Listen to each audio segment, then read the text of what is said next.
বন্ধুরা, মুখী কচু তো আমরা প্রায়ই খাই, আপনারাও খাচ্ছেন তো? দাঁড়ান, এখানে মস্ত বড় সমস্যা তৈরি হচ্ছে যদি আপনি মুখী কচু রেগুলারলি খান। টেস্টের জন্য অনেকেই হয়তো আলুর বদলে মুখী কচু ব্যবহার করছেন, কিন্তু এর চেয়ে বড় ভুল আপনাদের আর কি হতে পারে যদি আপনারা না জেনে শুনে মুখী কচু খাওয়ার অভ্যেস গড়ে তোলেন।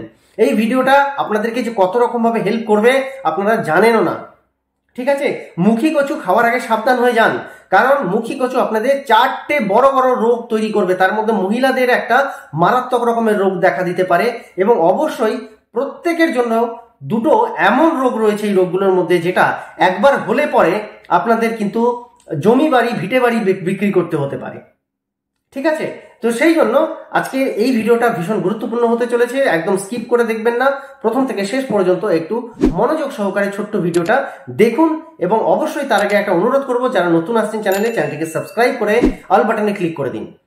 চলুন দেখে নেওয়া যাক সেই 4টে ভয়ঙ্কর রোগ কি কি যেটা মুখী কচু খাওয়ার কারণে হয়ে থাকে। কিন্তু হয়টা কেন সেটা তো আমাদের জানতে হবে।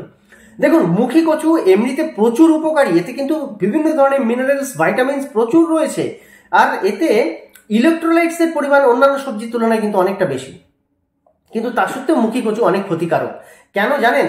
কারণ তাতে ক্যালসিয়াম অক্সালেট নামক এক ধরনের কম্পাউন্ড বা যৌগ পাওয়া যায়। আর এই ক্যালসিয়াম অক্সালেটের কারণেই মুখী কচু খাওয়ার ফলে আপনার কিন্তু কিডনির সমস্যা দেখা দেয়, আপনার কিডনিতে স্টোন তৈরি হয় এবং কিডনি আস্তে আস্তে ড্যামেজ হতে আরম্ভ করে, কিডনির কার্যক্ষমতা আস্তে আস্তে কমতে থাকে।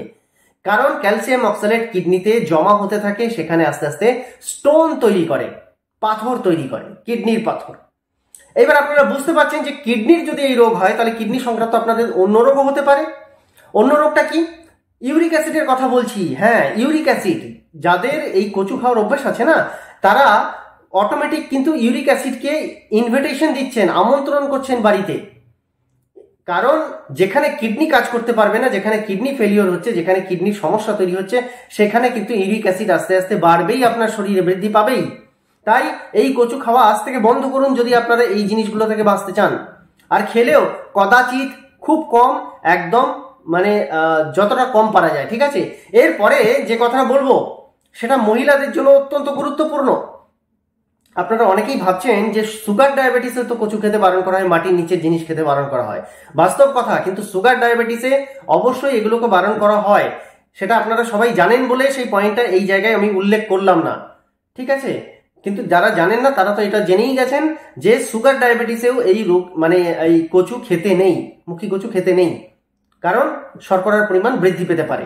এবার মহিলাদের জন্য কি আছে দেখুন, এটা খাওয়ার ফলে কিন্তু যেহেতু এই অক্সালেট রয়েছে, ক্যালসিয়াম অক্সালেট, এটা কিন্তু মহিলাদের যে পার্সোনাল অঙ্গ থাকে, অর্থাৎ প্রাইভেট পার্ট যেটা থাকে, অর্থাৎ বলতে চলেছি যে যৌনাঙ্গ যেটা থাকে, সেই যৌনাঙ্গের আশেপাশে কিন্তু বলতে পারেন এক ধরনের ইনফ্লেমেশন তৈরি করে, এক ধরনের ফোলা, ব্যথা, এই যন্ত্রণার ভাব তৈরি করে। ঠিক আছে, সেটা কিন্তু অটোমেটিক্যালি তৈরি হয়। তো এই ফোলা ভাব বা এই ব্যথা যন্ত্রণা যদি আপনারা ইগনোর করতে থাকেন, সেটা থেকে কিন্তু আস্তে আস্তে ভেতরে অন্য সমস্যা তৈরি হতে পারে। তাই এই সমস্যা থেকে বাঁচতেও কিন্তু আপনাদেরকে এই মুখী কচু খাওয়া বাদ দিতে হবে। এরপর লাস্ট যে কথাটা বলবো এখানে, সেটা হচ্ছে আপনারা অনেকে এর সঙ্গে সুপরিচিত, সেটা হচ্ছে অ্যালার্জি। বিভিন্ন রকম অ্যালার্জি কিন্তু আপনার দেখা দিতে পারে এই মুখী কচু খাওয়ার ফলে। তবে মুখী কচু যখনই খাবেন সেটাকে ভালো করে সেদ্ধ করে খাবেন, অর্থাৎ ভালো করে রান্না করে খাবেন, কোনো কাঁচা অবস্থা যেন তার মধ্যে থেকে না যায়। এবার অ্যালার্জি জনিত সমস্যা যাদের রয়েছে তাদের কিন্তু হাঁপানির সমস্যা হতে পারে, তাদের স্কিন অ্যালার্জি হতে পারে, বিভিন্ন রকমের অ্যালার্জি সমস্যা, বিশেষ করে ব্রিদিং সমস্যা, শ্বাস প্রশ্বাস নেওয়ার সমস্যা কিন্তু দেখা দিতে পারে, এবং এটা তীব্র থেকে তীব্রতর হতে পারে। তাই সাবধান হয়ে এই মুখী কচু খাবেন। আর আমার তো মনে হয় বাজারে অনেক অন্যান্য সবজি রয়েছে, এটা না খেলেই বা কি হলো, যেহেতু এতগুলো রোগ ডেকে আনছে তাহলে না খেলেই আমার মনে হয় ভালো হবে। আশা করি ভিডিওটা আপনাদের অনেক কাজে লাগবে, একটু বেশি পরিমাণে শেয়ার করে দিন। আর যারা নতুন আসছেন চ্যানেলটি সাবস্ক্রাইব করুন, পাশে থাকা অল বাটনে ক্লিক করুন, আর আমার এই ভিডিওটাতে মোটিভেশন বাড়ানোর জন্য একটা লাইক করে দিয়ে যান। খুব তাড়াতাড়ি একটা নতুন বিষয়ের উপর দেখা হবে। ভালো থাকবেন, সুস্থ থাকবেন। নমস্কার। যাওয়ার আগে একটাই অনুরোধ, ভিডিওটা শেয়ার করে দেবেন।